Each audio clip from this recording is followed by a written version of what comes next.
Sangha.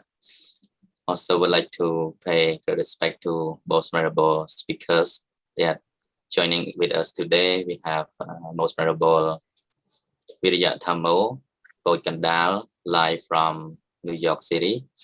And we also have Venerable Mahapanno, TungTan, Sieng Justin, live from California.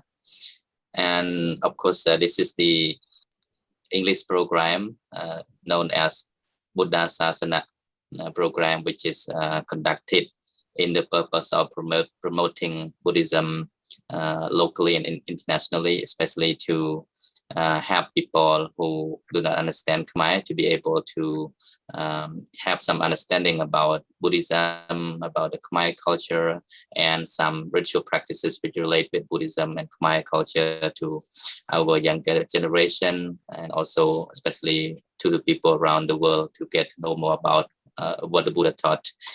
So this program bring to you by the Cambodian Buddhist Monk Society in USA, which is presided over by Most Venerable Prahatimani Bangsang, the abbot of Wat Mani Jotanaram in the state of Minnesota, USA.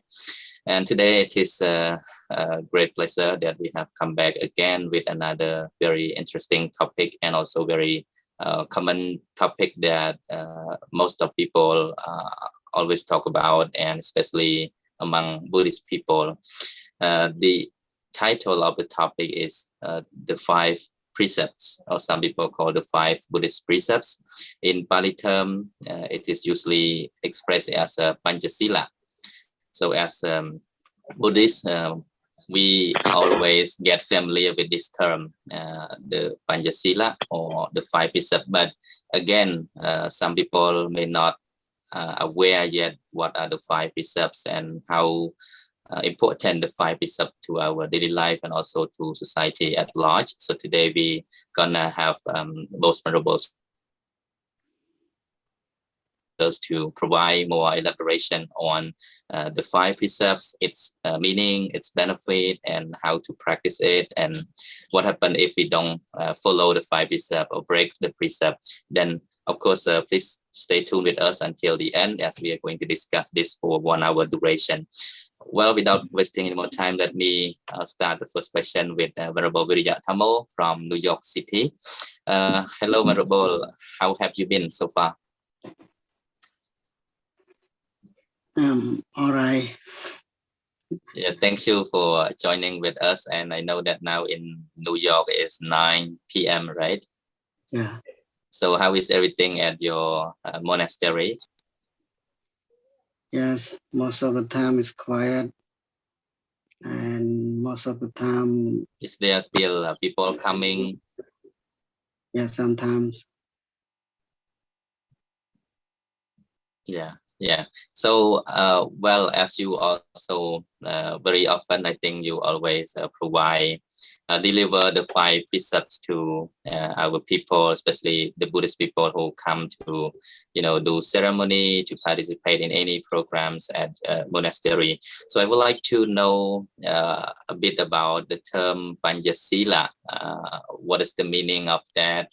And how do you define the term Pancasila, and what are they? Can they please? Yeah. First of all, I would like to pay respect to Puoch's Buddha, Dhamma, and Sangha, and let me respect for all of you and the monks, ladies, gentlemen around the world. Yeah, Pancasila is a Pali word.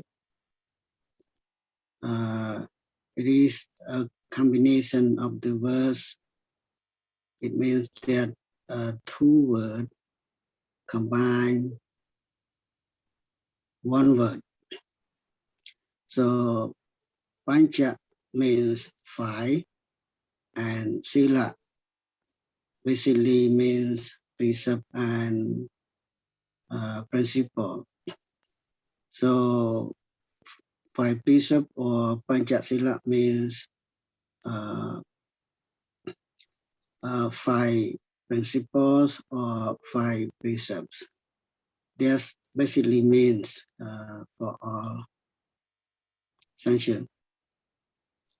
Yeah, can you count them? What are those 5 precepts?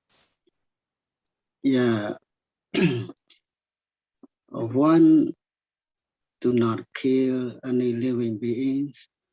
2, do not steal any belongings of anyone. 3, do not commit adultery. 4, do not tell a lie. And 5, do not drink alcohol.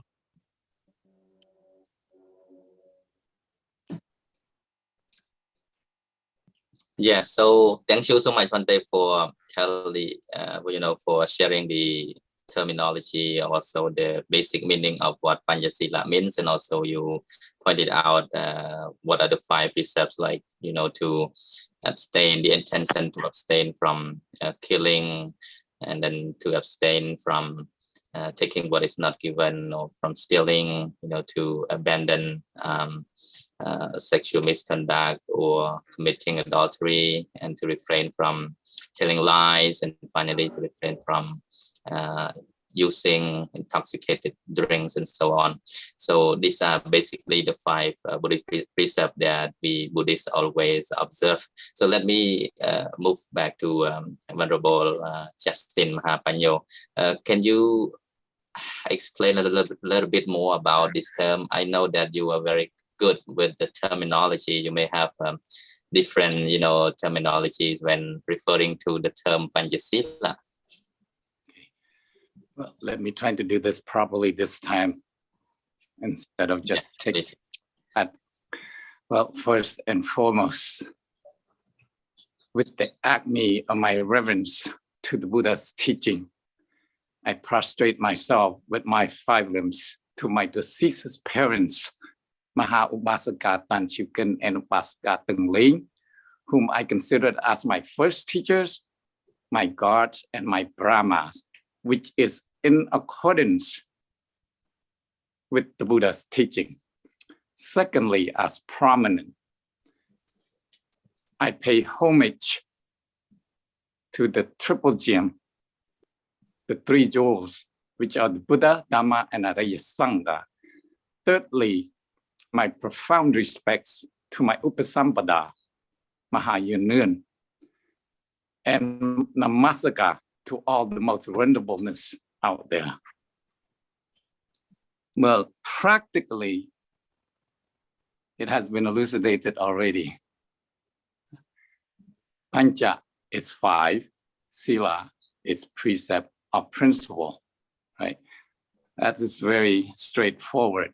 So those are the 2 terminologies that we translated, or according to my research. 2 terminologies added to 1. Okay, they both means from Sanskrit and Pali, both of them, those 2 languages. And the 5 precepts have it all been mentioned: it abstain from killing, abstain from stealing, abstain from sexual misconduct, abstains from lying, and abstains from intoxication. Abstains from killing means that it's not just killing human being. All insects, including mosquitoes. Some people say, well, mosquitoes, they bite you, they give you malaria, and so on and so forth. Yes, they do, but you don't need to kill them. Once you kill little things, it's a masses to big things.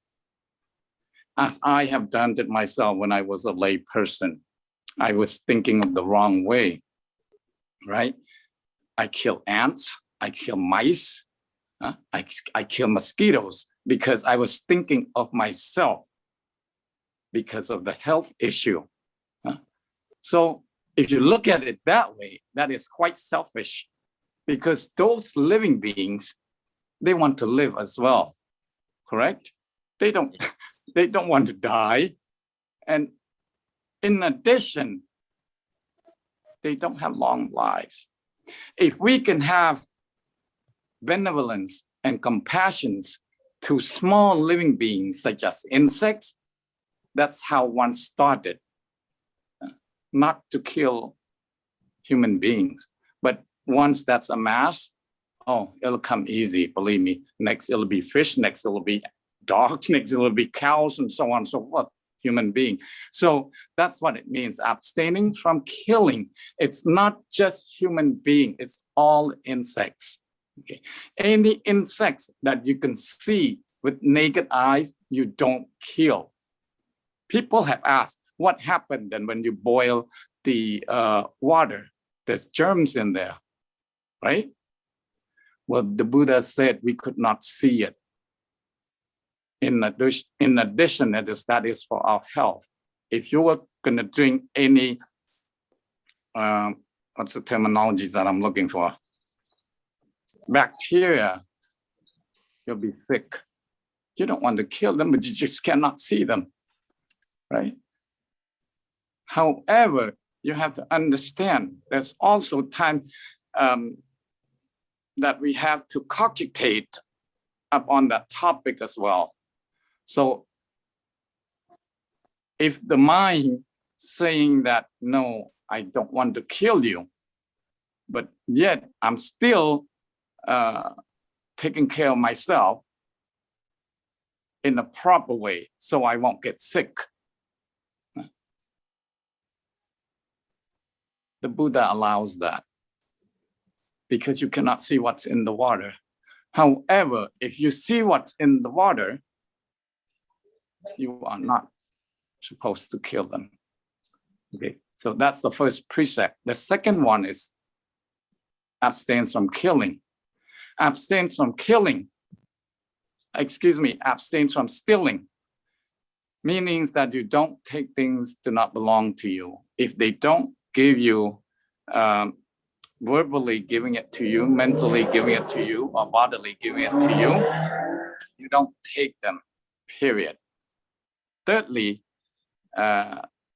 abstain from sexual misconduct, meaning that you do not commit adultery. You don't commit adultery. You have your own spouse, a husband and a wife. You consummate it between your spouses. You don't go cheat on them. You don't go have, I lost my train of thought. You don't commit adultery, you don't cheat on them, you don't go have consummate with anyone's daughters, anyone's sons, anyone's husbands. Okay, period. Do not do any of those stuff. Not just a husband, even a husband and a wife. The Buddha said there is time, there is place that one must consummate. Okay, so that's the third one. The fourth one is no lying. No lying includes harsh speech, provoking, mocking, insinuating, cursing, anything that you say that might hurt others. So you don't do that. It's just not lying itself. Okay. So the last one, no intoxication, abstain from intoxication, meaning no alcohol, no illegal drugs, none of those stuff. So those are the 5 precepts.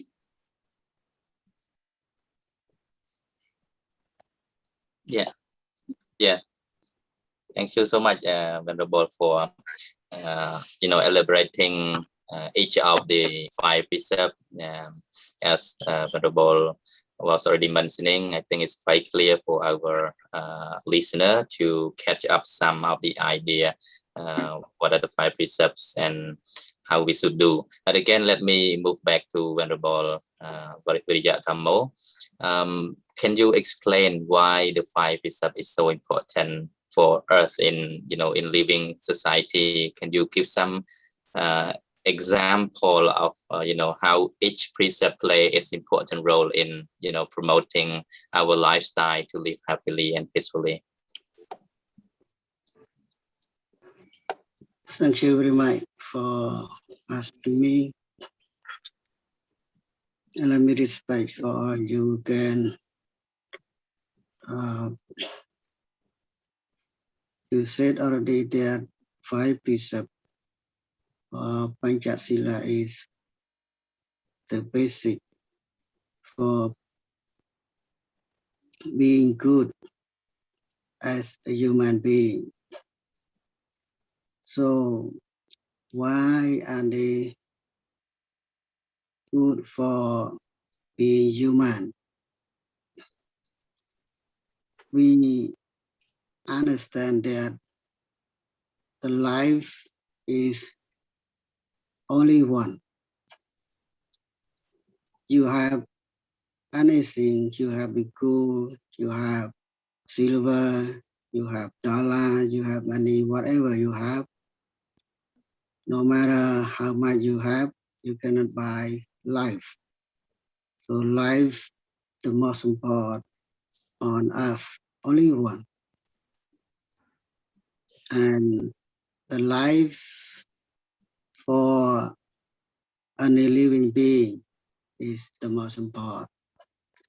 So when you kill any life, you kill the most important on earth. And if you kill any small life, you may kill bigger, bigger, and bigger. You can kill human being, you can kill buffalo, cows, and elephants, whatever animal you can kill. And when you can kill,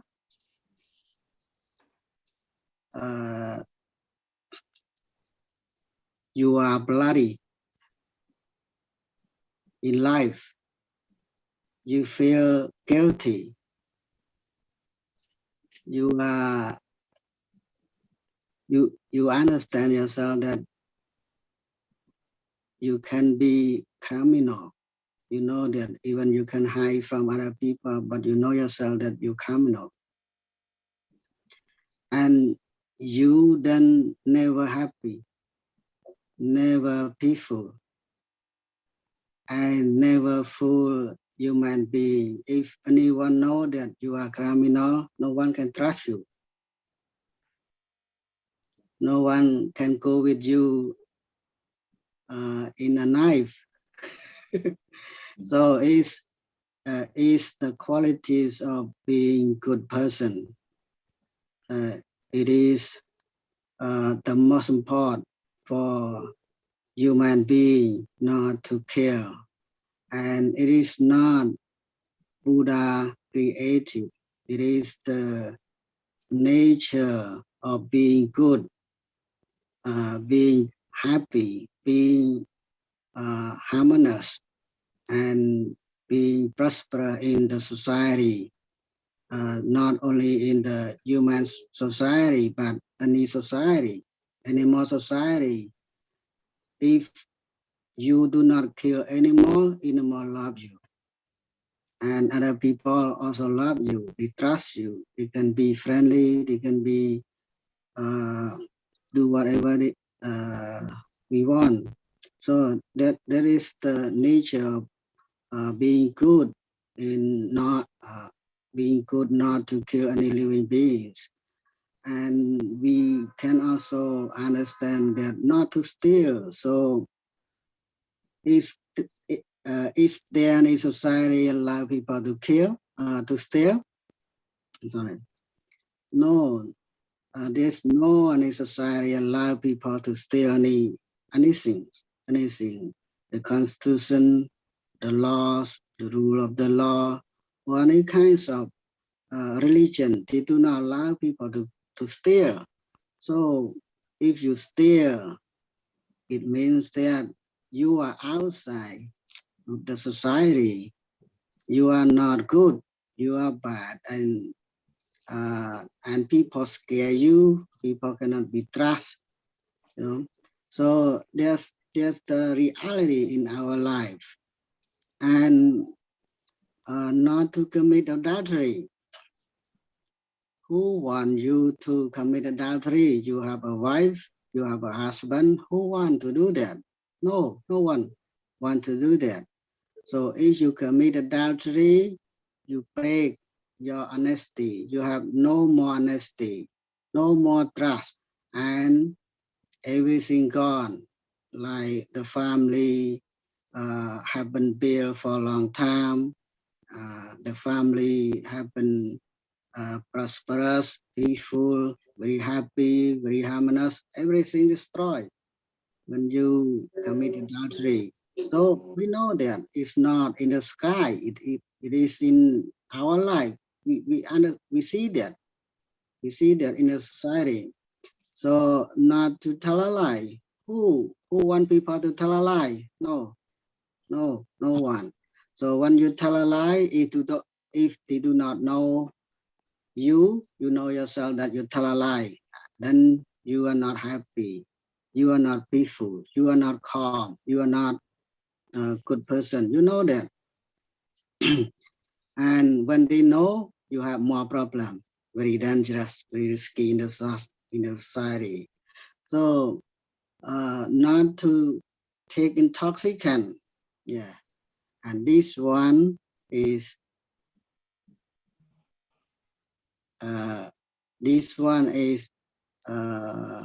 very popular now. And I think almost all people say that if you do not drink, you cannot make friends. You don't have friends if you do not drink. So it means that drinking is not good, but the bad thing becomes the reality in life, become common, and people take that very seriously in life. But however, we know that that it is very dangerous in life. People cannot try when you drink. People kill each other. We have a lot of problem in the family because of drinking. We have a lot of problem because of drinking on the road. When they try, in many ways, we see that, but people now accept that we cannot stop it. They cannot stop it. So I think that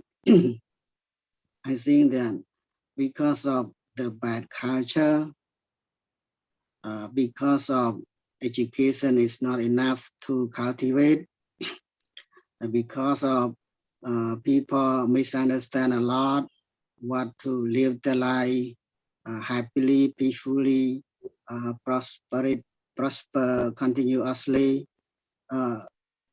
So so the alcohol become water now. So however we I think that how can we do that? The monks teaching 5 precepts almost every day, and the monk also the example of other people. They do not have problem because of drinking alcohol, but people do not see that. One way that I can see that we can change, we can understand better. We have to create the goal for reduce that, and it should be from the monks, it should be from the temple, and should be from the people who have power. So thank you very much. Thank you, Bhante, for sharing a lot of explanation in detail concerning with each of the 5 precepts, how important each precept to our life and also to the society. And when you we're talking about that, it reminds me about, what is happening in the world right now, the killing things happening, not just in Burma, but, it's also continuously happens almost every country, if not in a larger scale, but in a smaller scale, or in a private sector or national sector, and also international sector. So we see that many powerful countries in the world now are trying to yield weapon to one another, just to be boastful about how strong and powerful weapon they do have in order to destroy the world. So that's why it brings back our attention to why the Buddha propagated this very first precept, how important this precepts to our life. What happened if human breaks this first precept? What happened to the world? As we can see that every day we live in fear, right? We're not totally secure. We live in fear because of harming, because of killing one another. Hate is happening, crime is happening, killing is happening everywhere and every day. And again, other 4 precepts as well, which relate to what is happening in the world right now. So let me move back to Venerable Mahapanno. Maybe you could explain a little bit how important the 5 precepts, like why undertaking the 5 precepts is so important for us, and what happened if people break this 5 precepts? What happened to our life and to the world? Well, the 5 precepts has been elucidated already, and the most important thing is that to train our mind to become a better person. If you don't kill, if you don't steal, if you don't commit adultery, no harsh speech, no intoxication, you'll have a better life. Simple as that. Simple as that. There's consequences. The first one, do not kill. What happened when you kill someone? The consequence of that is you will be going to jail, right? It depends on the crime. Simple as that. That consequences. I remember what I have read. The Buddha said that human beings are accountable for their own action. So if a person A commit a crime, a person B will not go to jail for him. A person A has to go to jail himself. It's that simple. There's always consequences. So it is important not to kill. If you don't want to be in jail, don't kill. Another thing is that I have seen quite often back in the motherland, people steal. What's the consequences of that? They will get beat up severely because people do not have compassion. When their things being stolen, they're not going to, handle that well, because they work very hard for their properties. And for them to go steal it, the consequences, you get beat up, right? It's for the present life, right? Pardon me? That is for the present life, right? Yes. Yeah. So, sexual misconduct, people who cheat on their spouse, I think the reason they cheat is because they're seeking for the thrill. And the consequences, of course, will come to the divorce and so on and so forth. So it is important to undertake all the 5 precepts. The 4th one, harsh speech, right? If some people, as I have written on my short discourses, and it's in my second book and continuing to reading it. I wrote it in English and then in Cambodian, but I'm going to translate it in Cambodian. No lying does not mean just for hop, right? I included insinuating, I including mocking, I including provoking. Okay, so in Cambodian I translated dot kê, right? Dot kê ta kê man cheខ្លួនឯង cheខ្លួនឯង ហើយនៅពេលដែលគេឆេះ that person will be scorcher. តែគេឆេះខ្លោចហើយ right? So I know this is the English program. I'm sneaking the mother tongue in there a little bit. So that's the consequences. You mock, you provoke, you insinuate to others. When someone be able to tolerate it, to have forbearance, it's okay. That person will burn himself. But when the person is being provoked, mocked, insinuate, snap back, the truth will come out, and the person who provoked, who insinuate, who mocked, will be scorcher, big time. Okay. So the last one is intoxication. What if you drink? You drink too much. You go driving. What's the consequences? You get into a car accident, right? You come home, you beat up your wife, your children, and so on and so forth. That's why it is quite important to undertake and conform to the 5 precepts. The 5 precepts teach you to become a better person. It is quite prominent. It doesn't take a genius to figure that out. But some people cannot handle it. They think it's so enjoyable to kill, to steal, to commit adultery, to lie, to mock others, to drink, and so on and so forth. So my response to that is that it is to teach the mind to become a better person.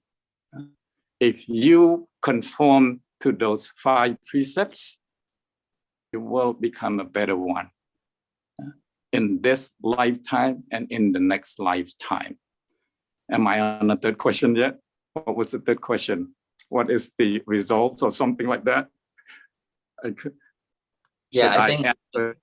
think you already mentioned about, what happened if we break this precept, and specifically you pointed out about the present life, what we are doing right now if we don't follow the 5 precepts. If we go again the currents of the 5 precepts, we will, immediately witness, experience the result of, of that. For example, if you kill any living beings, what happened? Your mind also get defiled, and you also will regret later on birth, and you also will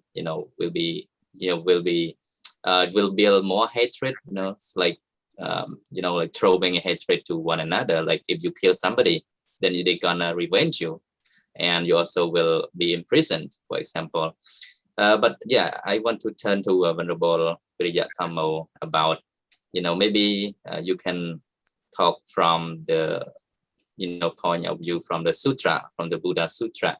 I think he mentioned about, what happened if we break the 5 precepts, like for as well as for the life after, if one follow the 5 precepts, what happened, and if one breaks the 5 precepts, what happened for the next life. For example, this life, we see that some people think that karma is, like injustice, right? Karma has no justice. Some people are doing good, but what they get is only bad thing. They only see the present result, but they don't know the cause from the past. But actually, this is a matter of the previous karmas as well. That's why I'm mentioning this, and I'm raising this question to Venerable Vidyathammo. If you can point out, like some people, they live short life. No, why? So I think there must be a reason which relate to this 5 precepts. I think. Thank you again.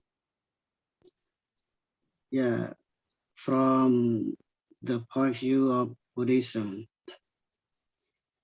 when you kill any living being, it means that you are making your life shorter,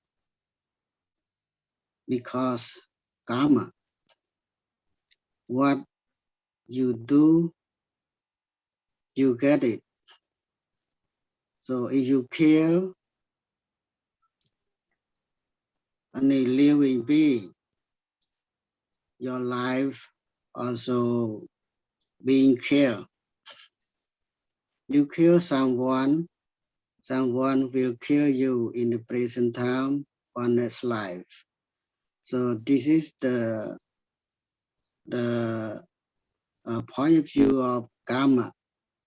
Karma sakamhi, karma tiyeto, karma yoni, karma pantu, karma padesaranao, yang kamang resami. So it is who you are. If you kill any living being, you become criminal yourself. So this life and next life, you will receive it, the result, what you have done. So you have to be responsible for what you are doing. It means that not to kill if you have your life longer. But I think the people who have a short life, not because only killing of someone in the past, it is depend on the present also, I think. Because if you do not have a good society, you do not live in a good society, your life too short. Because I think it is politics involved, it is the economic involved, and many other things in the present. So that's what I want to say. Thank you very much. Yeah, thank you so much, Pandey, for pointing out about that. And I think if I remember correctly, from the Jolavipanga Sutta, the Buddha clearly differentiate, the result of karma, why people, have, different personalities. Some people, they say, live long life, some live short, and well, some are rich, some are poor, some more respected, some are not so respected, or, so I just remember from that sutta, maybe Venerable Mahapanno can add more onto that, but I just would like to say that, so the Buddha pointed out the reasons behind all the things, not simply just like what we are witnessing things through our fleshly eye, and we assume things the way we see it, but we never see it to the root cause behind it. That's why what I'm talking right now, just want to point out that what we are doing right now, we will get that result. So in this lifetime, if we harm others, if we kill others, so we will be killed, if not in this life, but in the life after. We don't know, when that time the karmas will be ripened. So as a result of killing, we might also live a short life. That's why some people die young, and there must be a reason behind that, not just basically the present karma. And also, like, some people steal others things. So for next life, maybe they gonna be stolen of the properties, or can be something wrong with their economic problems, with the capitals and so on. So okay, Venerable Mahapanno, would you like to add on to that, from the sutra points of view? Well, I have read that sutra quite some time ago. To be honest, I don't remember it. But yes, we have spoken about karma before. And I have elucidated a little bit briefly that some karma can occur in this lifetime as well, instead of carrying on. And I personally, this is according to my own experience. And the Buddha himself said already, don't believe in Tathagata, go out there and experience it yourself, which I have done. I believe in Christianity almost 15 years. I came back to Buddhism and trying to find out what's going on. I ordained it 3 times already. The first time as a Samanera in 1998, for just a short period of time back in the motherland. When I disrobed, I cried it like a baby. I wonder, why is that? I made a vow that if I were to be completed my task, I will take my high ordination. And I did take my high ordination in 2000. I said, that's done. I have done both tasks as a Samanera to indemnify the mother, my mother, as a Bhikkhu, indemnified my father. See, whatever I have done in the past, it carried on to this lifetime. I said, I'm not going to ordain it again. My Arahanti, my Brahma, passed on in 2013. I ordained it again. Okay, so in regards of the question, if the karma or if you had commit anything from the past life, will that carry on to this lifetime? Such as stealing, such as killing, such as adultery, and so on and so forth, the 5 precepts. I believe that's coming on from the past life as well. To be a good person. Because again, this is my 3rd ordination, 2nd time as a Samanera, 2nd time as a Bhikkhu. And I'm still doing it. I told myself, no more ordaining. But yet I am doing it. So what I have done, good deeds from my antecedents life, is carrying on to this lifetime. So that's the same thing as killing, stealing, sexual misconduct, harsh speech, intoxication. I have seen so many people, even my relative, one of them drink a lot. He got that from his past life, obviously. So whatever happened in the past, it's carrying on to this lifetime. Even the killing, just like the Most Venerable had already mentioned it. And I also had mentioned it from my last live video as well. I killed crabs. I stabbed it. Okay. I was so afraid it was being so hot while boiling it. Okay. When I was a lay person, I killed that. What happened? I had this pain on the 3rd of February. I had this sharp pain in the back of my, underneath my shoulder blade. The doctor could not find out what's going on. They suspected to be kidney stone. They drawn my blood 3 times. They could not find anything.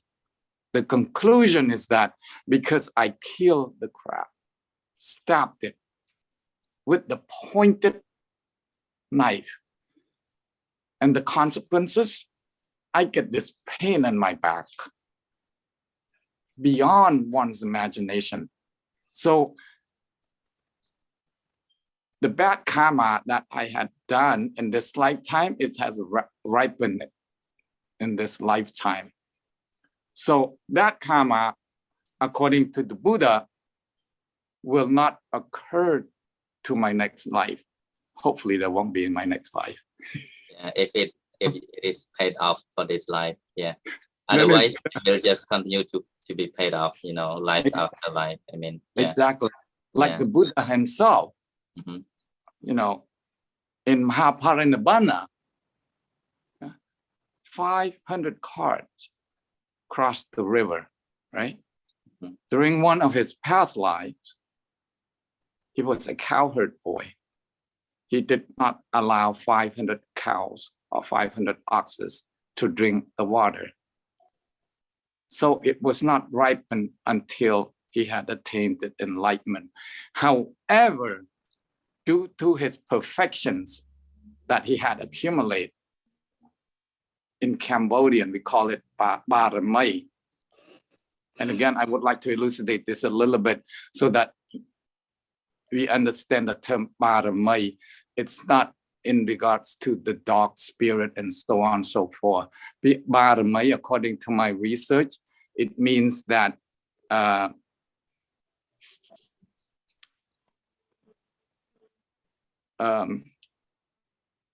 bon ដែលមនុស្សត្រូវបំពេញគុណជាតិ excuse me គុណជាតិនៃអំពើល្អដែលបុគ្គលត្រូវបំពេញ That's in Cambodian. You can have to excuse my Cambodian a little bit.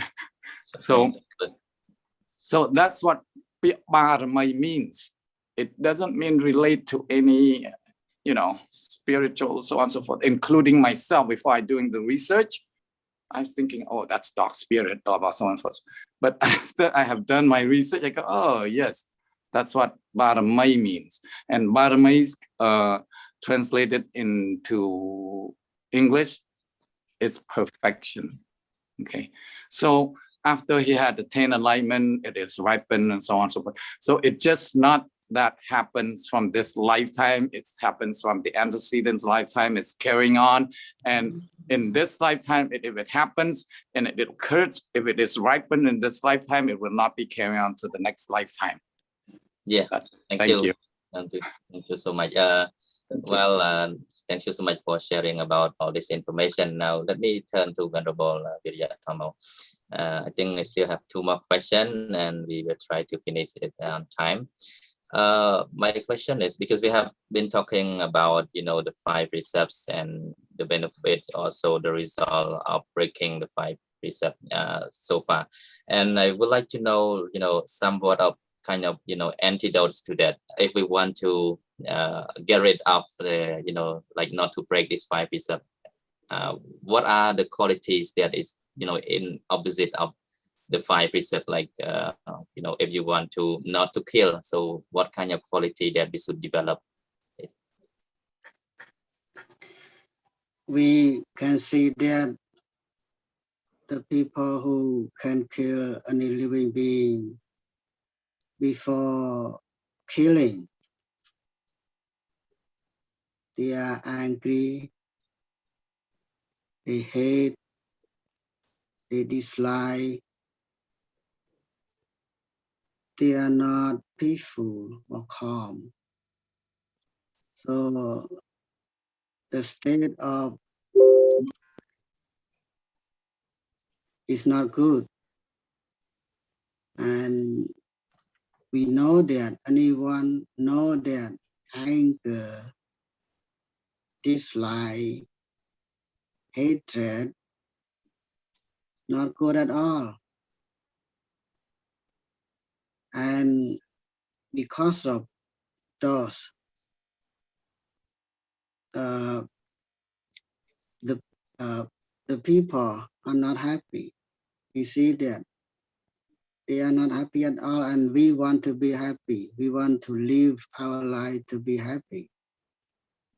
So it's not happy. So it is the most important for all.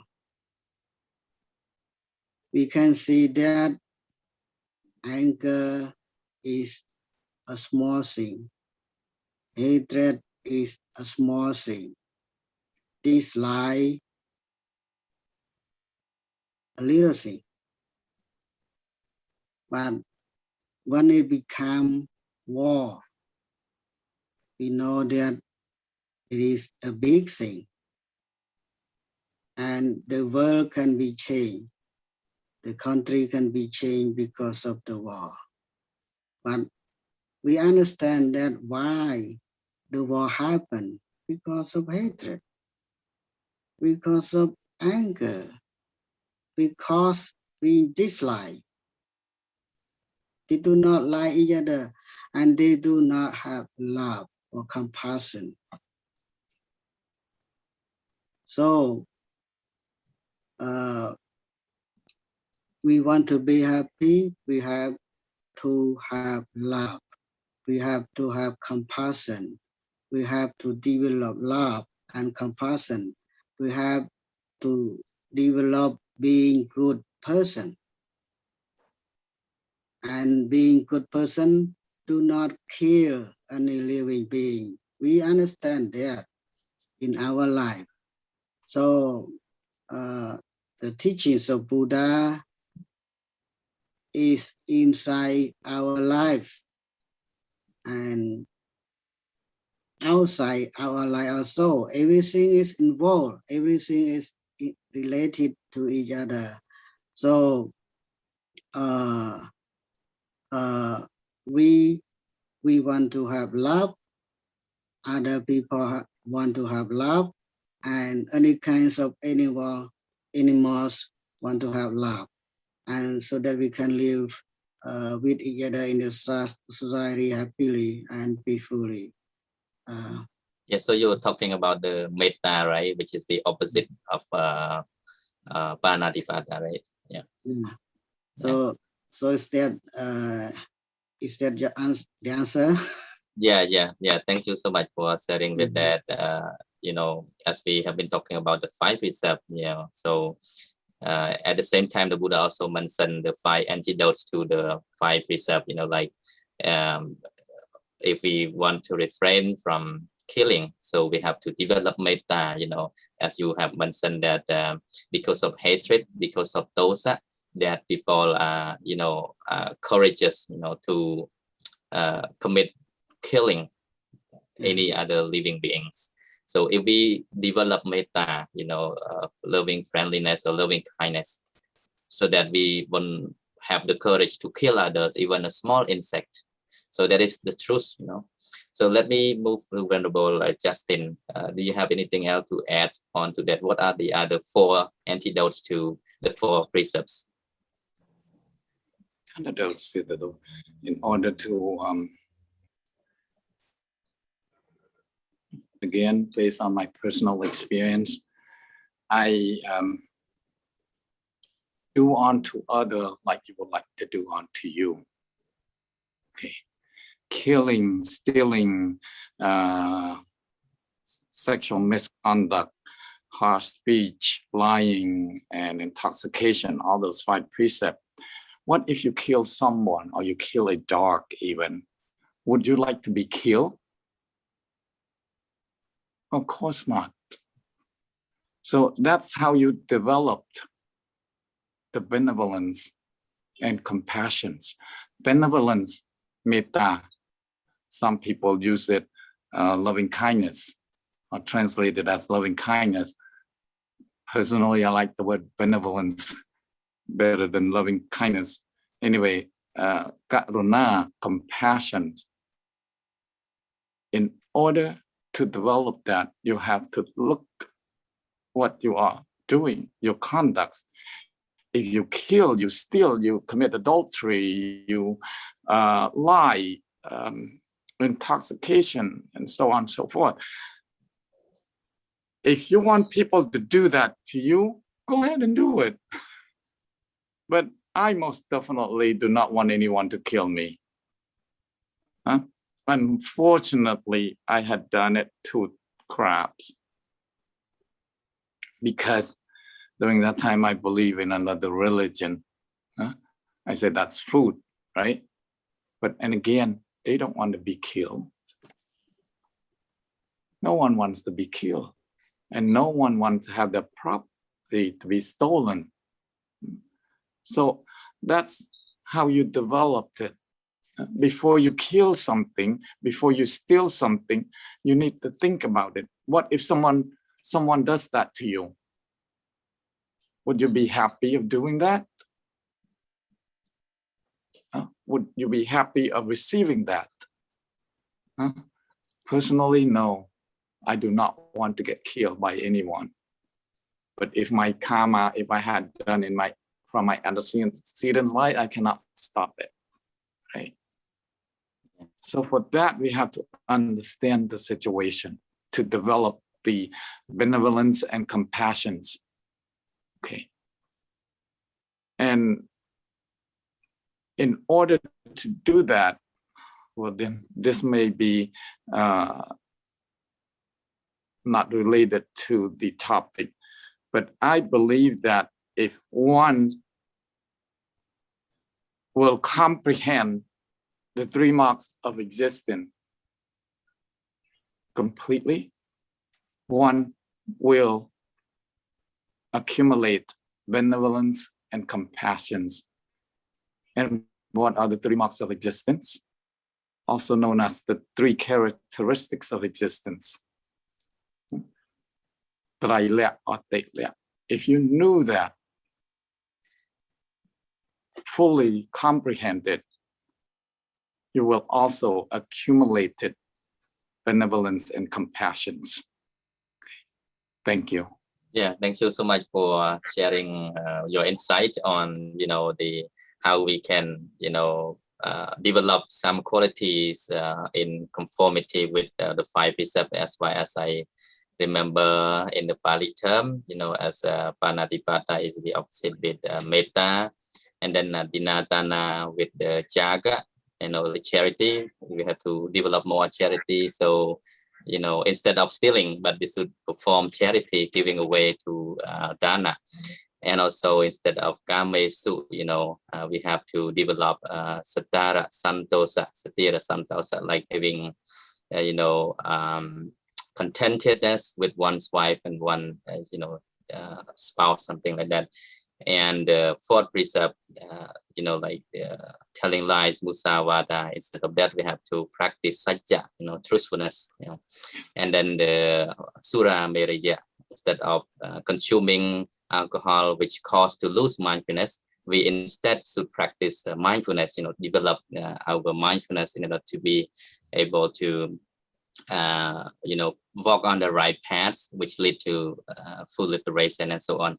So anyway, thank you so much for both venerable speakers for sharing some thoughts about the 5 precepts. And again, this 5 precepts, it seems like very simple thing, and some people might say it is very basic principle. It's not so important. It's not so interesting, but actually it is so important. I think it's the basic foundation of all wholesome deed, the basic foundation which leads to achieve the spiritual development, which lead to achieve the higher mental development, bhavana. Without the basic morality or virtues, we can never achieve higher concentration or higher stage of mental development. And that's why in terms of human rights, a lot of people or the world have acknowledged that Buddhist 5 precepts plays important role in promoting peace and harmony in society. Like it is not very different from what has been constituted in the human law or the human rights, like Panatipata is like the right to live, the right to property, the right to fidelity, and so on. That's just basically, if when we compare the 5 precepts to the human rights, and we don't have much time to discuss about that, but I think next week or the weeks to come, we will continue on to talk about the 5 precepts, like bringing out one each precept, and we will break it into detail, about the each precept, how it's important, what happened if we break it, and we can relate it with the real life, social situation which is happening in the world right now. I think this is so quite important for us to understand it. And as we see that in a ceremony, of Buddhism, especially conduct at the temple, or let's say in any Buddhist rites and ritual, we never miss to undertake the 5 precepts. If we all remember as a Buddhist monk, whatever ceremony we have, we always people always ask for deliver the 5 precepts.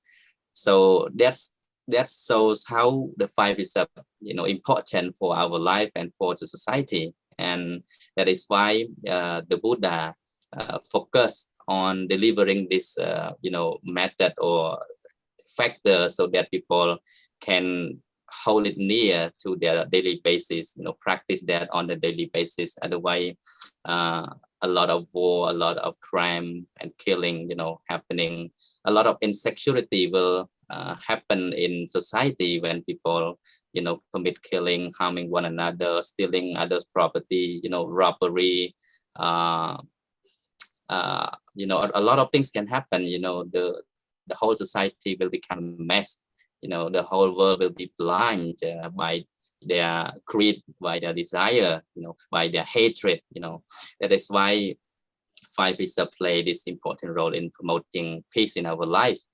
Let alone we will discuss this in the week to come. I hope that through our 1 hour discussion today, hopefully our audience can learn something which is important and also which is applicable to daily life. And stay tuned with us for next week as well. We will continue discussing about the 5 precepts as well. So again, thank you so much, both Venerable Speaker, Venerable Dhamma Video from Jotanaram, New York City, and Venerable TungTan Sieng Justin Mahapanno from California for sharing and contributing the knowledge of Dhamma with us today concerning with the 5 Buddhist precepts. So again, I also would like to thank to everyone who have been following our show. And finally, I would like to accumulate merit done through this gift of Dhamma to all living beings in the whole universe. May all beings be happy, be well, be prosperous, and especially be liberated from physical suffering and mental suffering. May the whole world be peaceful. May the world be harmonious. May all beings be happy and be well. So Namo Tane. Goodbye.